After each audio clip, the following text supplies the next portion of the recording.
joining with us. Well, this is our new ministry for the community, seniors. And this 6, weeks, once a month, 6 in a month, it's going to be a great program for our seniors. Every program has a lot of benefit, so it's good to join. Thank you for joining, and let us start with the prayers. Let us, let's pray. Dear God, thank you for this wonderful day. Especially, we love our seniors in our community. Lord, through our gathering, we need your guidance and we need your wisdom, and also we need your support. So let us share our fellowship throughout the program, and also be with Barbara this morning as she speaks. Bless our gathering, and also this gathering is a blessing for our community. So let many people come and join us. Thank you, Jesus. We pray in Jesus' name. People of God says, Amen. Amen. Amen.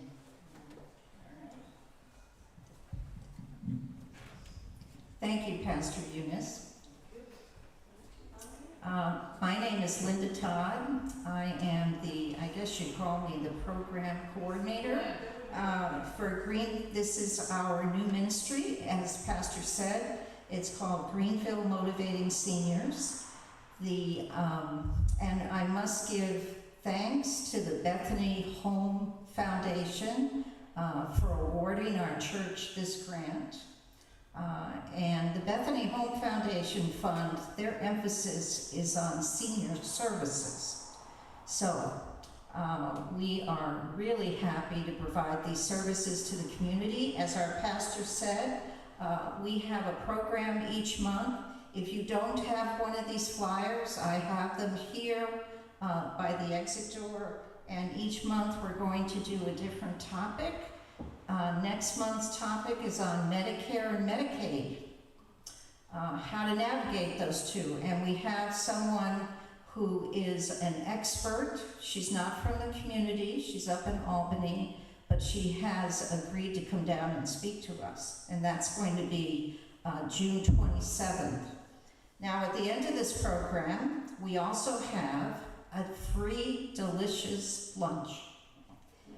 And I hope you're going to stay, and that will be what we call the Carney Center. So you'll exit out this door and go through the walkway and into the next building. Everything is set up for you, and I hope you'll join us.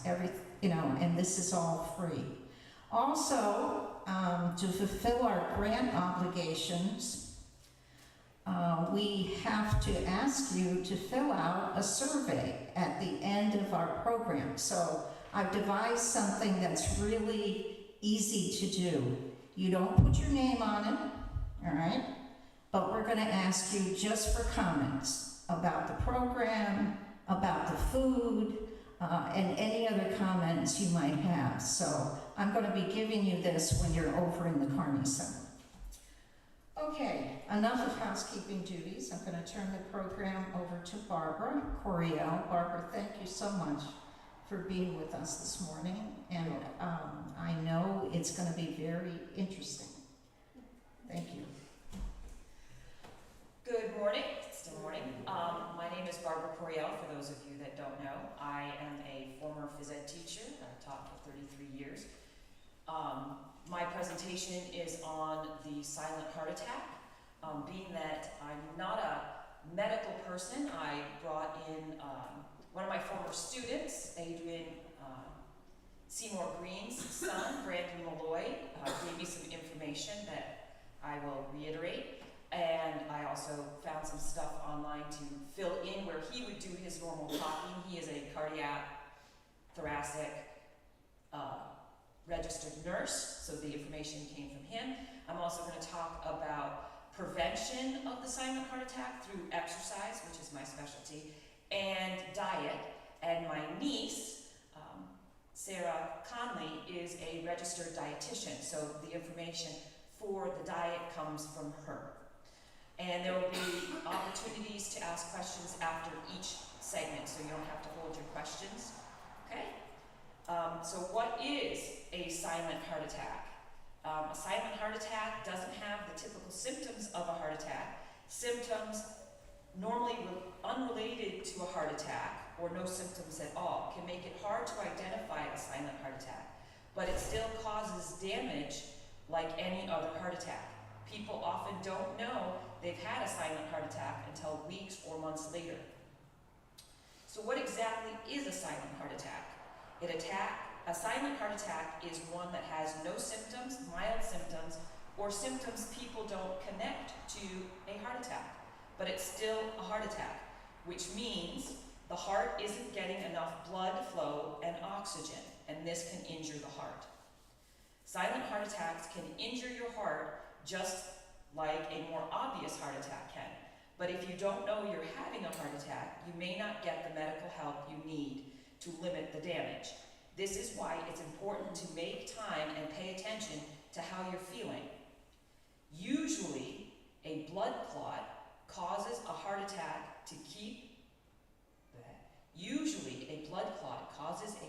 by keeping blood from flowing through one of your coronary arteries. Less often, a coronary artery spasm or injury to your coronary artery wall that can cut off blood flow. Heart attacks can happen when you're asleep or awake. They can happen when you've just went through something very physically or emotionally stressful.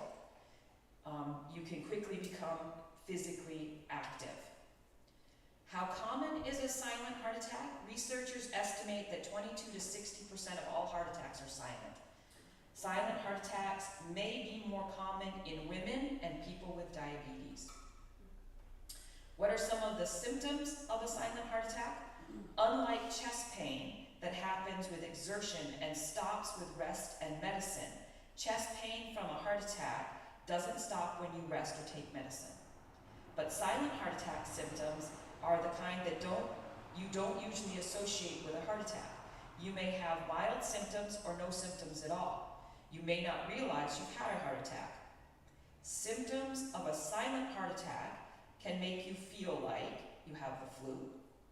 You have sore muscles in your chest or upper back. You may have an ache in your jaw, arms, or upper back.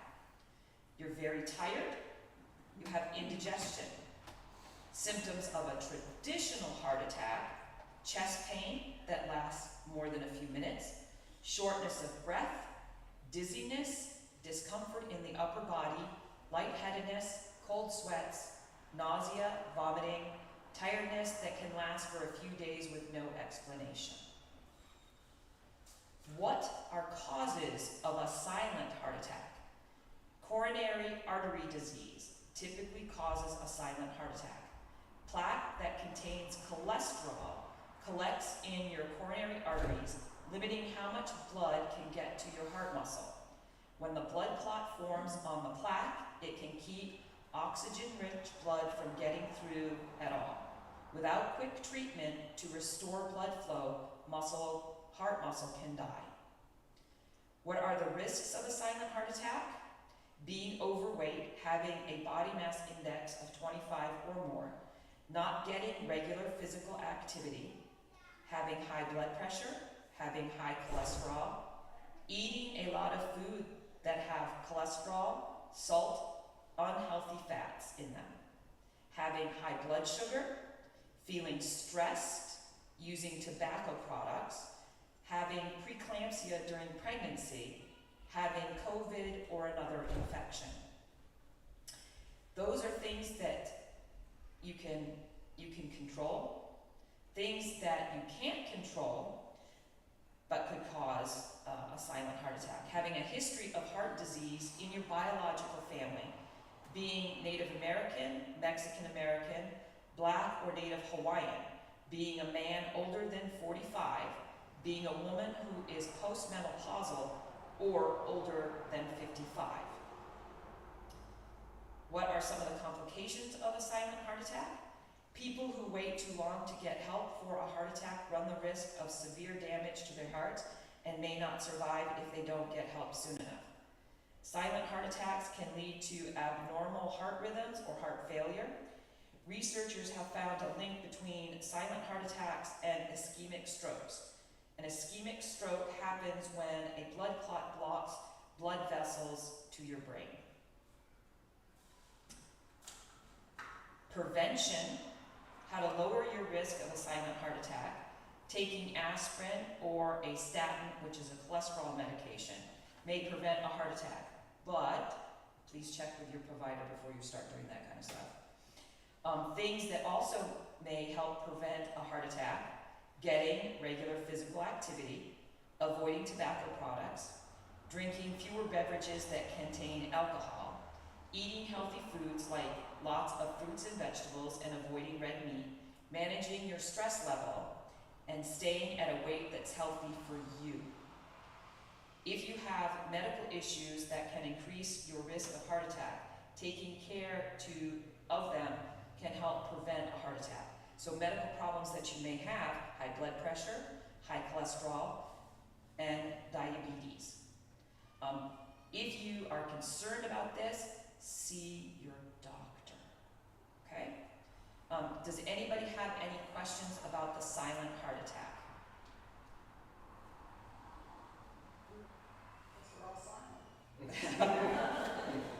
Okay. So my advice is, if you have concerns or you know, see your doctor. I have a question. Yes. Do you know, like, what you described is pretty scary It is. to me. You could be having a heart attack and you don't know it, Yes. right? Yeah. And so, like, what's the most prevalent symptom? You're not feeling good, you're tired.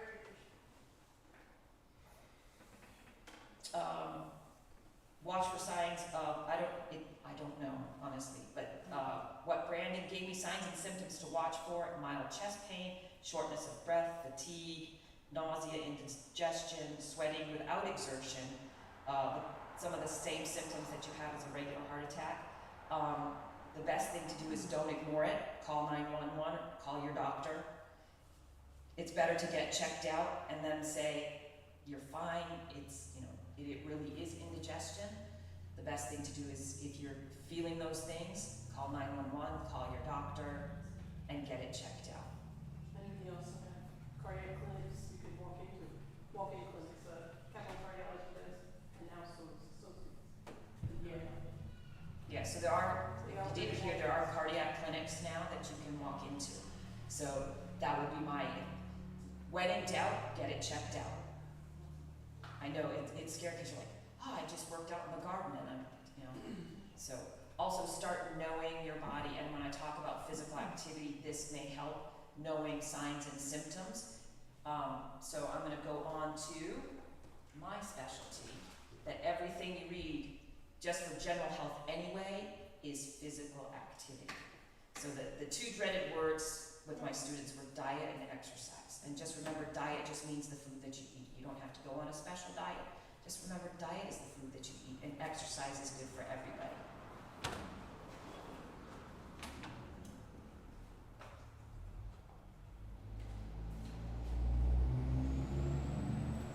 All right, physical activity for health. Exercise yields a variety of health-related benefits. For example, it lowers blood pressure and improves blood cholesterol. Physical activity also reduces the risk of diabetes, a leading risk factor for heart disease. Combined with a heart-healthy diet, physical activity makes it easier to maintain a healthy weight, a key lifestyle strategy for heart disease prevention. A balanced fitness plan for heart health should include a variety of exercises. Aerobic exercise is vital because it gets your heart pumping, strengthening the heart muscle. Heart-healthy fitness routines should also include resistance training, which is your strength training, and flexibility workouts. For some, getting started is the hardest part of an exercise program. For others, staying motivated is the biggest challenge. So, setting realistic fitness goals and monitoring your progress are vital for staying on track. As fitness milestones are achieved, stay focused and remember the importance of physical activity for your heart health. The ABCs of health. A, aim for 150 minutes of exercise a week, which I know sounds daunting, but it's really not. To benefit the heart, most adults should try to get 150 minutes a week of moderate to intense exercise. Ideally, you should exercise most days of the week. That could be 30 minutes a day, 5 days a week, for example. But your heart also benefits from shorter bursts of activity, say 10 to 15 minutes at a stretch, with the goal of accumulating 150 minutes a week. So you could go for just a 10-minute walk, come back, do something else. So doing 10 minutes a day, 10 minutes 3 times a day equals your 30 minutes. So when you say 150 minutes, oh my goodness, you can do it in shorts. And actually more of the research that I have seen, doing the shorter bursts are actually better for you. And the older we get, the less intense we have to work. The recommendation of 150 minutes per week is the minimum needed to consider it safe for most people, but it's simply a guideline. Don't expect to do all the first month, or you'll become frustrated and quit. Slow and steady will take you far. By building up gradually, you're more likely to reach the goal of making exercise a lifelong habit. Now I'm going to explain 3 kinds of exercise that boost heart health, and then I'll go back to B, C, D, and E.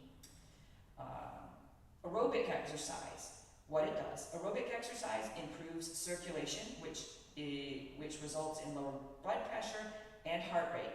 In addition, it increases your overall aerobic fitness as measured by a treadmill test. For example, it helps your cardiac output, which means how well your heart pumps.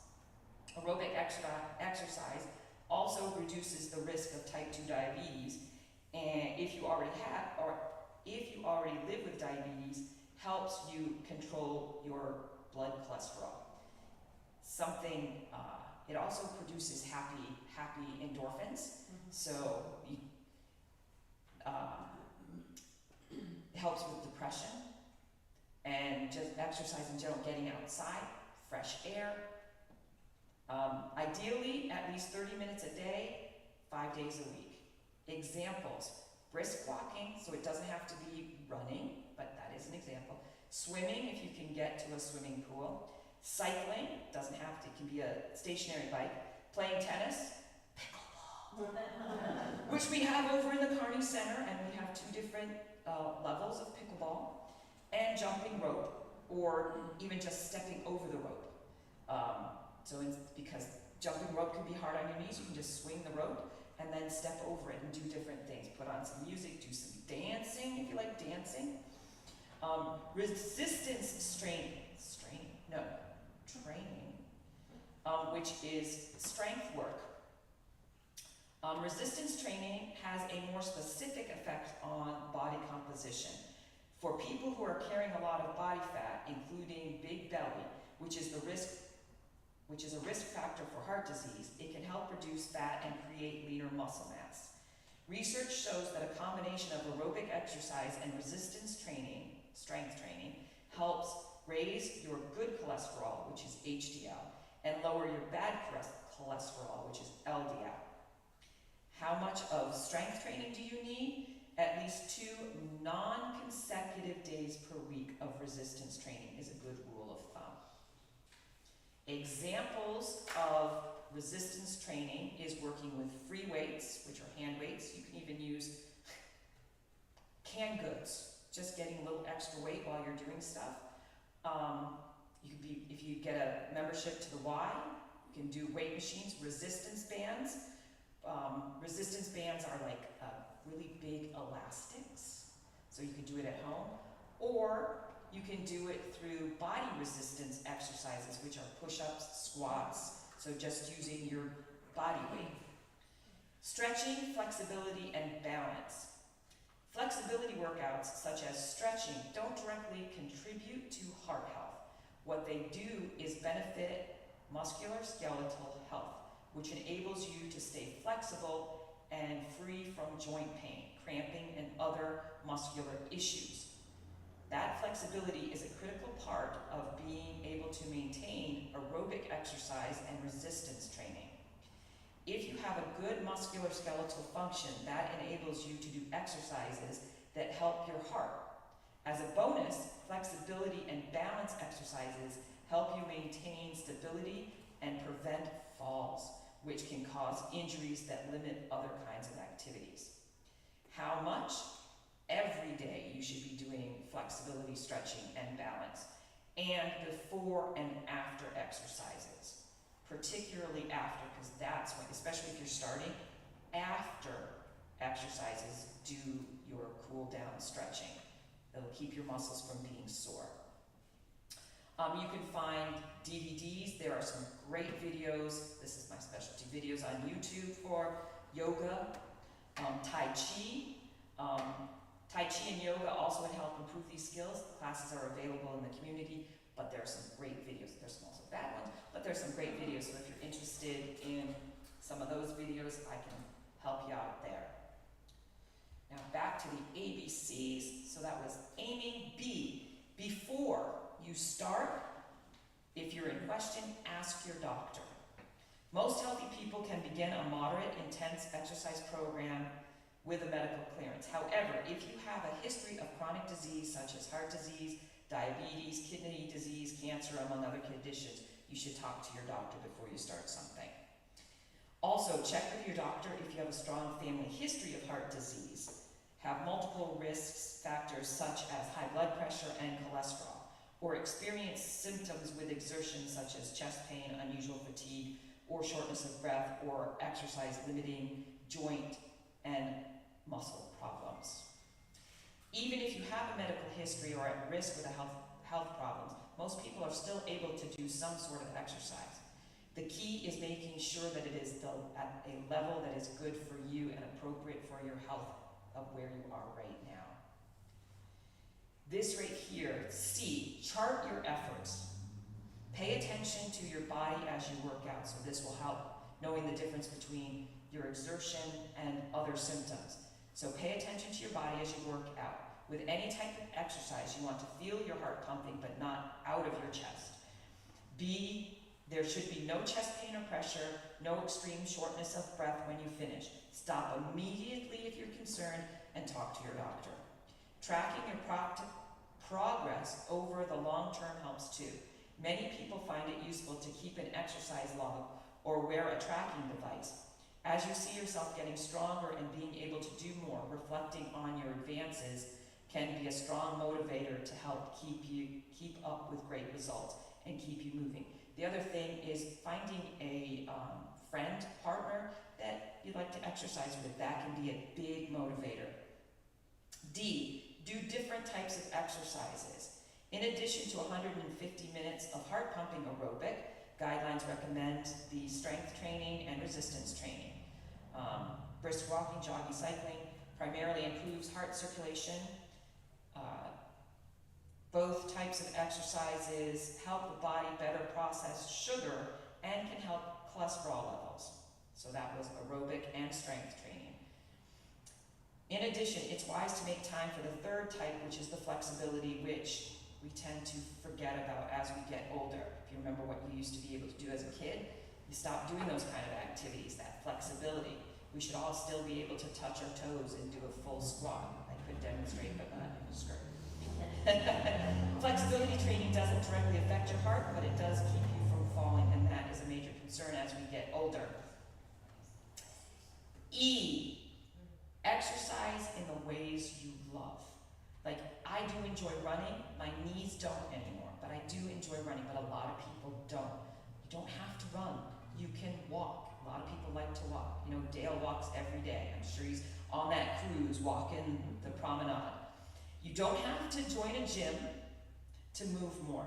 Many people find pleasure and success simply by walking. Like for me, it says gradually work up to 10,000 steps a day. That's what I attempt to do, and for my short legs, that's a little over 4 miles. I don't have to do it all at once. It's throughout the day. When I was at home and not doing anything and forgetting about my steps, It says most inactive people generally walk only 2,500 to 3,000 steps a day. That's only a mile. So want to get up. If you have one of the trackers, I can set it that if I don't move enough, it goes, move. I don't like it, move. I say, I've already done my 10,000 steps. A good strategy is, so if you haven't started walking or doing something like that, a good strategy is just increase your numbers like 500 a week. Just a week, that's 100 steps a day.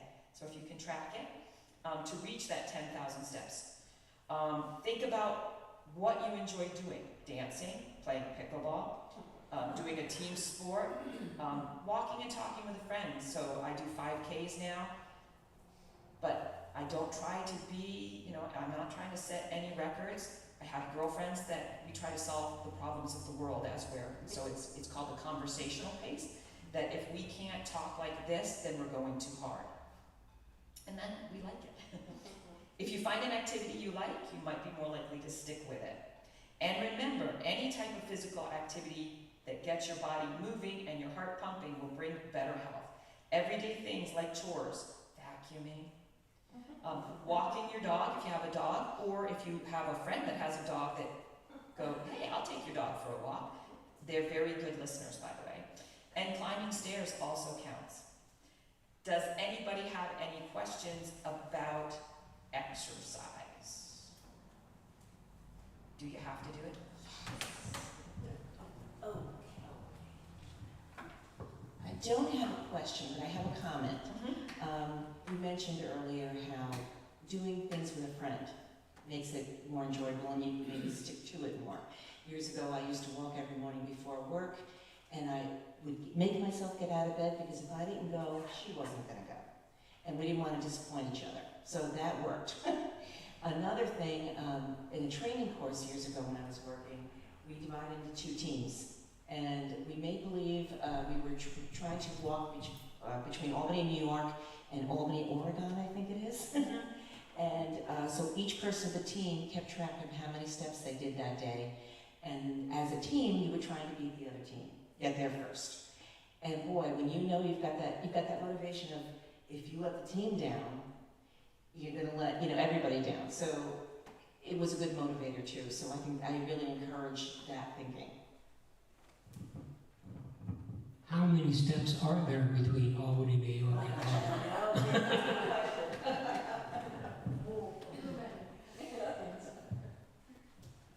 On that note, that this is a Garmin, and there are challenges. So talking about that I have hiked virtually the Wall of China. I've done Mount Everest. I've done so that was a challenge to motivate me, and I have 4 other people that I'm connected to, and 2 days ago I was in 4th place out of 5, and I was like, that's unacceptable. I'm now back in 1st. So, but that's something, for the church, I could see Pastor Eunice, I can see her mind like, maybe we can do something. It's like, because you still walk every day, don't you? Try. There's a nice loop here at church to go around. It's a mile from the church around by, I think it's by Arlene's house, right? Yes. The old plank, and then down, what's that road? New Ridge Road, and back is a mile loop. So that's something. Come early to church. Stay. Bring your sneakers after church. Just do that. I know that it's exactly a mile. Yes, I do. I personally try to do every day, and also every Friday morning we have a group of people we do together. So please let me know. What time on? So every Friday morning, 7:30 in the morning. Meet at the parking lot. In the parking lot, right out front here. Maybe here or there, yeah. Somewhere where you see a group of people. Yes. Try to get more. So those are just tricks, and exercise is so good for you. It's like I've now started. Told you that we don't do it, but I've now started doing yoga in the morning, and I feel so much better. And I started with there are 5 minutes. Sarah Beth Yoga. She has a whole series. It's just 5 minutes, and it's a beginner level. 5 minutes, and just started with that, and I feel so much better throughout the day. So, and you can talk to me. Yes, Roger.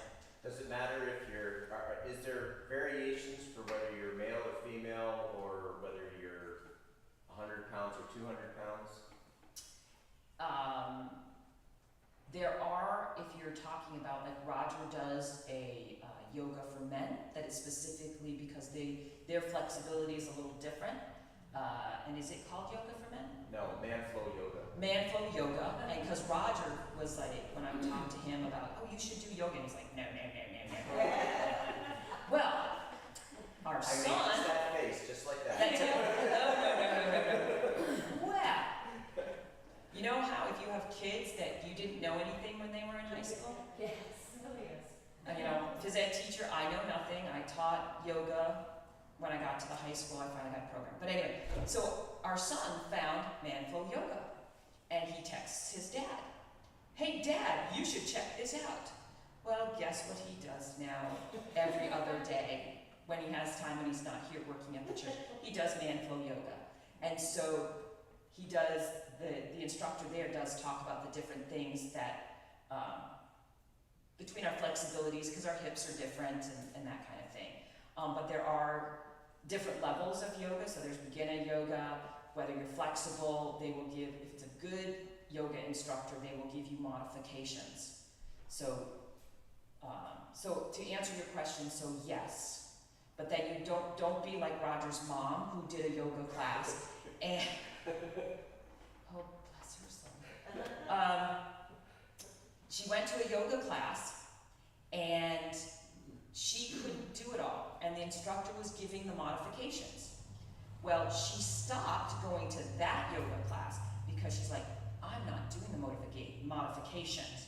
I'm going to go to the easier class, even though that class still had the modifications so that you could work to where the instructor was. And I'm thinking to myself, I'm teaching it, and I tell my students, this is what you can do. I'm modifying it here because I can't do this. Or you can do, there's even Lester, and I was just like, come on, Mom, you should be there and challenge yourself, and this is what you're trying to strive for. But, you know, if you knew Nancy, she was stubborn, but not enough to, but anyway. All right, enough about, I really want you to exercise. When I got the information, so I'm now going on to what you should and should not eat. When I looked it over, I went, ugh. Really? But I have been assured that when you go over there, you've got a delicious meal, and I gave them this information. So they are using a heart-healthy menu. So, and it sounds delicious. So when I go through this stuff, remember that there is a delicious lunch, so it is possible to have a heart-healthy nutrition without looking at it and going, really? I gave up all of this? So a heart-healthy diet is recommended to reduce your unhealthy cholesterol and high blood pressure and lower your risk for heart disease. To follow a heart-healthy diet, eat a balanced diet of whole grains, fruits, vegetables, and lean proteins. Achieve and maintain a healthy weight. Choose heart-healthy, unsaturated fats. Limit your intake of saturated fats. Eat more plant-based vegetarian meals using beans and soy foods for protein. Eat whole, unprocessed foods to limit the amount of salt you eat. Limit refined carbohydrates, especially sugar, sweets, and sugar-sweetened beverages. If you drink alcohol, do so in moderation. Tips for choosing a heart-healthy fats. Choose lean protein or low-fat dairy foods to reduce saturated fats.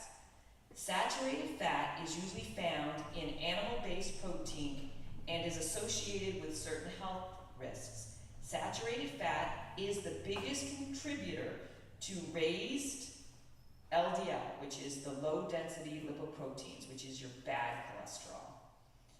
Research shows that limiting saturated fat lowers unhealthy cholesterol levels. Eat no more than 5 to 6% of your total calories each day from saturated fat. If you really need help, find a registered dietitian to help you with your diet. There are many foods that do not contain large amounts of saturated fats. Swapping these foods to replace foods in high saturated fats will help you limit the saturated fat you eat and improve your cholesterol levels. You can also try eating more plant-based and vegetarian meals. Tips for choosing heart-healthy carbohydrates. Consume foods rich in soluble fiber. Soluble fiber is found in the walls of plant cells. Soluble fiber is found only in plant-based foods. Animal-based foods like meat and dairy products do not contain fiber. In the stomach, soluble fibers absorb water and swell to form a thick, jelly-like mass. This helps to lower your unhealthy cholesterol. Rich sources of soluble fiber include asparagus, Brussels sprouts, sweet potatoes, turnips, apricots, mangoes, oranges, legumes, barley, oats, and oat bran. Eat at least 5 to 10 grams of soluble fiber each day. As you increase your fiber intake, gradually also increase the amount of water you drink. This will help prevent constipation. So if you don't have a high fiber diet, don't do it all at once or you're in trouble. So just a little bit at a time. If you have difficulty achieving this goal, talk to a dietitian. Limit your refined carbohydrates. There are 3 types of carbohydrates: starches, sugar, and fiber. Some carbohydrates occur naturally in food, like starches in rice, corn, potatoes, or the sugars in fruits and milk. Refined carbohydrates, foods with high amounts of simple sugars, can raise triglycerides, which is bad. High triglycerides levels are associated with coronary heart disease. Some examples of refined carbohydrates in foods is table sugar, sweets, and beverages sweetened with added sugar. There was one more page here, and I lost it because I have handouts, so if this was kind of overwhelming or going, oh, I don't remember all of this, so I have the handouts for you.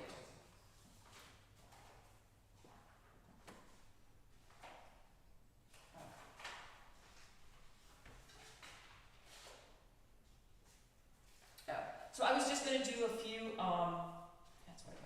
few things. So instead of having whole milk, cheese, and yogurt, go with, some of you may already do this, 1%, 0.5% skim milk, low-fat cheese, non-fat yogurt, and low-fat ice cream. If you like chicken, do it without the skin. Do reduced fat butter. I personally don't do margarine. That's my own, it's bad. It's just bad. Don't do margarine. Fatty marbled beef or pork, stay with lean beef or pork. Go with heart-healthy oils such as corn, canola, olive oil. For me is my best recommendation. Soybean and safflower oils. I can't remember where it is, so I'm going to do it off the top of my head. So when you go and look at things in the store, look for things that have reduced sodium, reduced fat. But be careful, because it's your fat and your salts that add flavor. So then they're going to add the sugar. So you kind of have to be careful when you're looking at things. Also you have to look at everything on the label. It doesn't say that in here, but that's my own personal thing that doing with diets and stuff that, it's like, oh, it's low sodium, but then the fat content goes up on you. So the best thing to do is actually just, make your own, so it talks about, and it's really not hard. That's a recipe thing. Maybe we could get some of our cooks to do a thing is like how you can make your own seasonings without the salt. How can you make the low-fat crackers and that kind of stuff. So when you are looking at stuff, you want to go with low sodium, but watch for the fat content, for the saturated fats, and your sugar content. All right? Are there any questions about diet? In the pamphlet, it gives all of that, and when I was reading this on the back about eat this, not that, it's listed all there, and then there is a worksheet for you if you want to do it. You can just write what you've been eating to figure out what you can change in your diet. All right? Are there any questions about diet? You look like my students.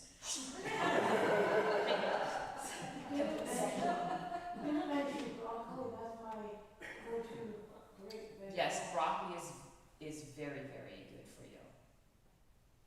Well, it's really hard for some people that have different diseases that can't take in all that fiber and raw vegetables and.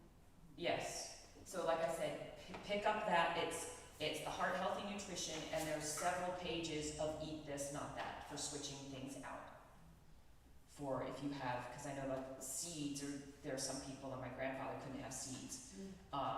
So, know what you can eat if it's, different things. So eat this, not that. If it's in this category, you can look it up and switch it out. And like I said, if you don't do a lot of fiber, do it a little bit at a time. And I know it's dried plums. They're trying to get away from prunes. Dried plums are really good for you, for heart health and digestion and fiber and, so. Any other questions? Don't they add a lot of sugar to dried fruit though? Yes, but you do it in moderation. So it's really only 3 to 5 prunes or a small, 3-ounce glass of prune juice. But I'm a proponent, eat the real stuff. So eat the apple over the apple juice. Eat the orange, which, here's a tangent. Oranges, citrus fruit for women, they've done research, is helping lower depression.